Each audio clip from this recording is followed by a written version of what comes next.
Festiwal Kultury Regionalnej w Żelazowej Woli organizujemy już drugi raz.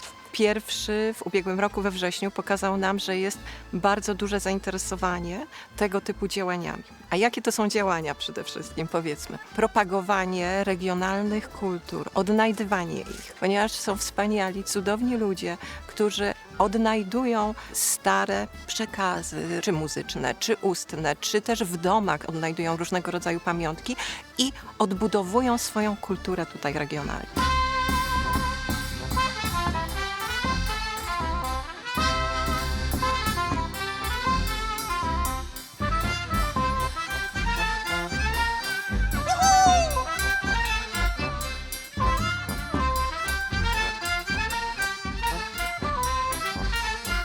Dlaczego my zajmujemy się taką sprawą w Instytucie Fryderyka Chopina? Wiemy, że Fryderyk Chopin, który urodził się tutaj, w Żelazowej Woli, był bardzo związany ze swoimi korzeniami mazowieckimi. Często podkreślał, pisał o tym, wiemy z listów, które się zachowały, że te powiązania były silne, że te powiązania miały wpływ oczywiście na jego twórczość muzyczną. I dzisiaj po prostu chcemy, to jest takie nasze działanie misyjne. Chcemy tą kulturę tutaj pokazywać, chcemy ją przekazywać młodym. Rozleciały mi się siwe gołębisie, hej po polu, mój Boże, hej po polu, a za końże mi je kochana chaneńko, hej do domu, mój Boże, hej do domu,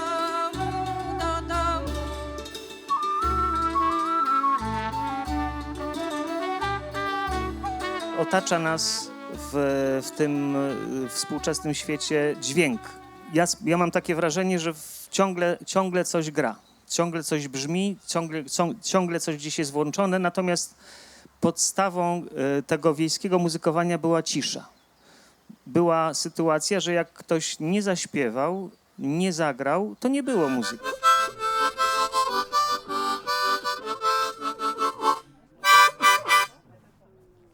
Dziękuję. Jak byłem w wieku szkolnym, takim pierwsza, druga, trzecia, czwarta klasa, tata miał warsztat typowy taki, gdzie ręczne miał wszystkie narzędzia, ale pracował w spółdzielni. I tata jechał do spółdzielni, a my z kolegami do tej komórki, do tego warsztatu i robiliśmy sobie pistolety, szable, jakieś modele łódek, no wszystko, co tam można było w takim okresie zrobić. Zacząłem różne rzeźbić, ptaszki, właśnie później na konkursy zacząłem wysyłać i tak dostałem się do Stowarzyszenia Twórców Ludowych. A muzyka od 5 roku życia, pierwszą harmonijkę mi mama kupiła, było i młotek. Chciałem zobaczyć, co w środku, ale ubłagałem, kupiła mi później drugą harmonijkę i mieliśmy radyjko takie malutkie, pionierka. O 9 leciały audycje i słuchowo zapamiętywałem te różne piosenki. Ciemna nocka z wieczoreczka, oj ciemna, nie widać, nie znam dróżki do dziewuszki, nie śmie się przyjść. Moja mama swetry robiła na maszynie. Taką miała maszynę. Ojciec mi to rozłożył i zaczęłam się uczyć. Nawet mężczyźni tu dzisiaj byli, młode chłopaki. Po prostu chęć zobaczenia, jak to wygląda ta maszyna. Nie, bo ona jest bardzo stara, ona ma ponad 100 lat. Nie tędy, koło mego ogródeczka, koło lawendy. Proszę Państwa, Jan Konopczyński, garncarz, można powiedzieć, z Bożej łaski. Byłem jedynym synem moich rodziców, a ponieważ w mojej rodzinie garncarstwo to tradycyjny zawód mojego ojca, dziadka, pradziadka, prapradziadka, to nie jest mój zawód wyuczony, chociaż oczywiście nauczony, dlatego że wyjścia specjalnie nie miałem. Oczywiście to nie może być tak, że się do czegoś tam zmusza. To trzeba lubić, i nie można wykonywać jakiegoś zajęcia z musu, przymusu. Trzeba chcieć. Pochodzę z Łowicza. Moje rodzinne strony to jest wieś Różyce, koło Kocierzewa, tam gdzie się urodził Józef Chełmoński, koło Boczek Chełmońskich, a więc Księstwo Łowickie Dolne, jakby bliżej tak można było nazwać. Tam moje korzenie, natomiast na co dzień mieszkam w Łowiczu, tu wykonuję hafty. Mam naprawdę wspaniałe zajęcie, można powiedzieć, bo należę również do Uniwersytetu Trzeciego Wieku i wiem, jak trzeba po prostu organizować sobie w tym wieku czas. A więc zapraszam wszystkie panie, które nawet nie spróbowały, bo im się wydaje, że one tam tego nie potrafią. Każdy potrafi. Ja właściwie się urodziłam z takimi genami. Moja babcia, moja mama wykonywała te hafty. Moja mama wykonywała do zespołu Mazowsze, Śląsk. Ręczny haft jest bardzo pracochłonny, nie ukrywam, daje dużo satysfakcji, dużo relaksu i tak trzeba to traktować, bo kiedyś gospodynie spędzały tak całe wieczory. Lubię i kocham ludzi takich, którzy mają swoją inspirację, którzy po prostu coś wymyślają. I dlatego ta twórczość jest taka ciekawa, bo coś wspominają, gdzieś podpatrzą, gdzieś tam moja babcia, moja prababcia, na zdjęciach, gdzieś tam oglądają, bo no to jest coś wspaniałego, kiedy możemy wspólnie dojść, słuchajcie, a to było tak, nawet mereszki, które kiedyś zapomniane przez nasze babcie były misternie robione, też nie są trudne. Nie są trudne, wystarczy po prostu tylko chcieć. Oj, musiałaś ty dziewczęco umieć. Nie mogę o tobie zapomnieć. Oj, musiałaś ty dziewczęco umieć. Nie mogę o tobie zapomnieć. Zapomniałem matkę i ojca. A ciebie nie mogę do końca. Zapomniałem matkę i ojca, a ciebie Nie mogę do końca.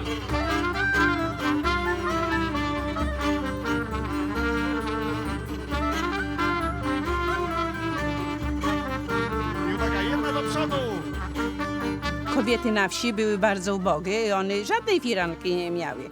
A ponieważ były wrażliwe na piękno, w związku z tym starały się, żeby te ich domy wyglądały troszeczkę ładniej, tak jak podglądały w rodzinach bogatszych. Panie się zbierały, wycinały, przy okazji rozmawiały, wymieniały doświadczenia, podglądały wzory, bo każda miała swój wzór, ale wzajemnie inspirowały się, nie miały na to pieniążku, w związku z tym starały się samodzielnie taką firankę zrobić. Najpierw właśnie daję dzieciom mydełko, nóż taki, który urzeźbi w mydełku co się chce, ale nie skaleczy, nie skrzywdzi, jestem pewien. A z czasem, być może kiedyś, w którymś dziecku się obudzi coś, być może się któreś zarazi. Tak jak ja chodziłem też do twórcy ludowego, mając 9 lat. Ten twórca był też rolnikiem, ale jeszcze i rzeźbiarzem, czyli coś ciekawego. I mnie tam coś też, być może coś mnie obudziło, być może się zaraziłem. Pierwsze to było nauka papierem ściernym czyszczenie. To było nie, co człowiek chciał, żeby już rzeźbić. Nie, najpierw musisz poczyścić to. Długi czas wytrwale to starałem się wyczyścić jemu tę pracę. Wymyśliłem swój styl. Ja nie opieram się na jakimś tam zdjęciu, na czymkolwiek. Ja robię wszystko z własnych pomysłów. Jak gdzieś jadę, drewno jakieś leży, no coś pięknego. W każdym kawałku drewna ja coś widzę. Jak w parkach obcinają, robią pielęgnację albo burza złamie gdzieś, to ja zbieram tam trochę tych gałązek, wiercę dziurki i później robię te zatyczki i właśnie tutaj zakończenia fletowe. Tu na przykład jest kotek, który pełni 2 funkcje dla dzieci. Kot z bajki, który pali fajki, tak, i kociczka papierosa upaliła kawał nosa i druga funkcja muzyczna.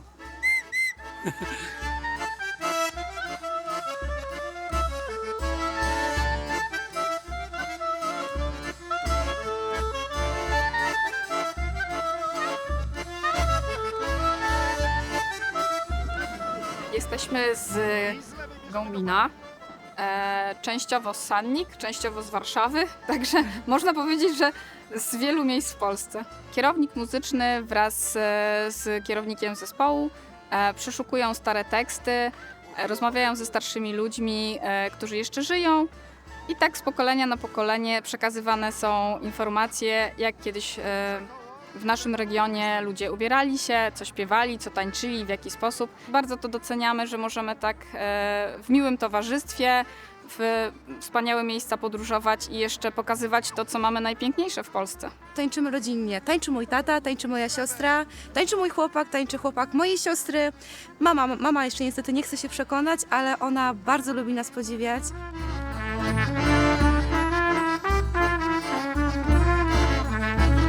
Ta pasja do tkactwa to taka wyssana z tradycją rodzinną.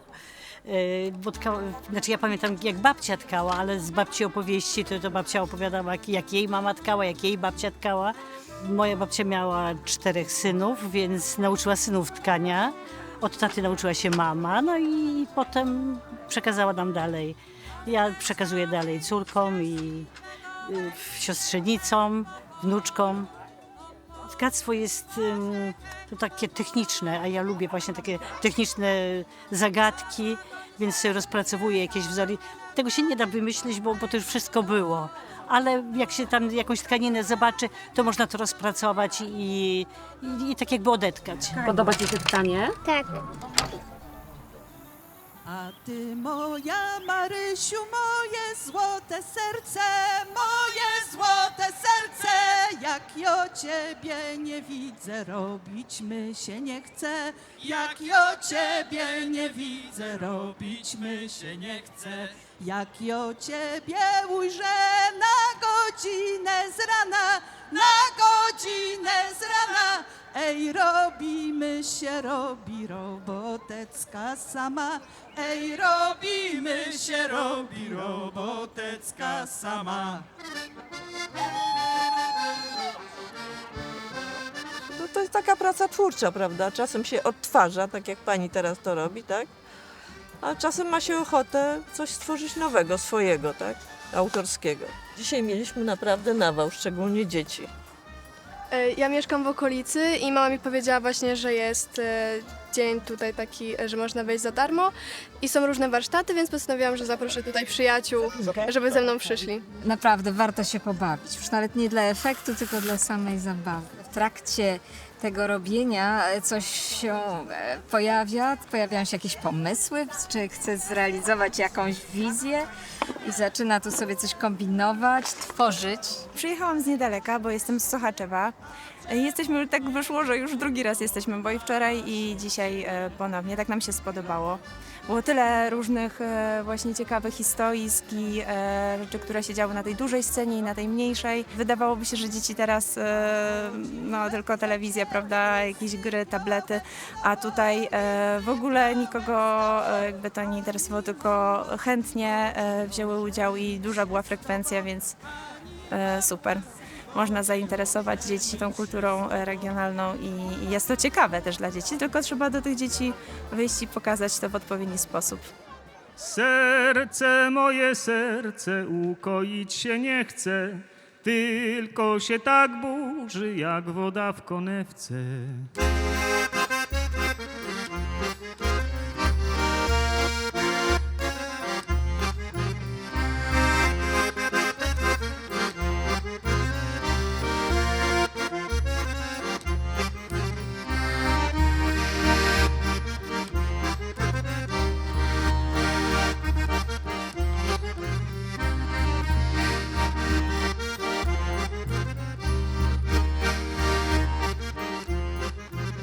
Sądzę, że przyjazd do Żelazowej Woli na nasze wydarzenie to jest wielki wypoczynek i relaks. Czy hafciarstwo, czy wycinanka, czy robienie garnuszków pięknie relaksuje, wyczyszcza umysł, a później można zanurzyć się w muzykę. Naszym celem było sprowadzenie tutaj jak największej ilości kapel ludowych, które czy bardzo tradycyjnie, czy odnajdują wątki, którymi się inspirują i grają dla nas. Mamy kapelę kompanii Jana Prusinowskiego, mamy tęgie chłopy. Także bawimy się, tańczymy. Ja wczoraj tańczyłam już od rana, do wieczora w zasadzie. Leciały żurawie, krzyczały mój Boże, kalina z jaworem rozstać się nie może.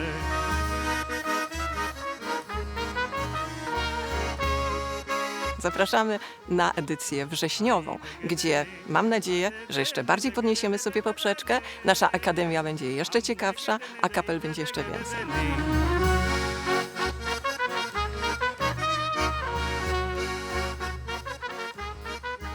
Oj, lądem, dziewczę, lądem, ja za tobą wodą.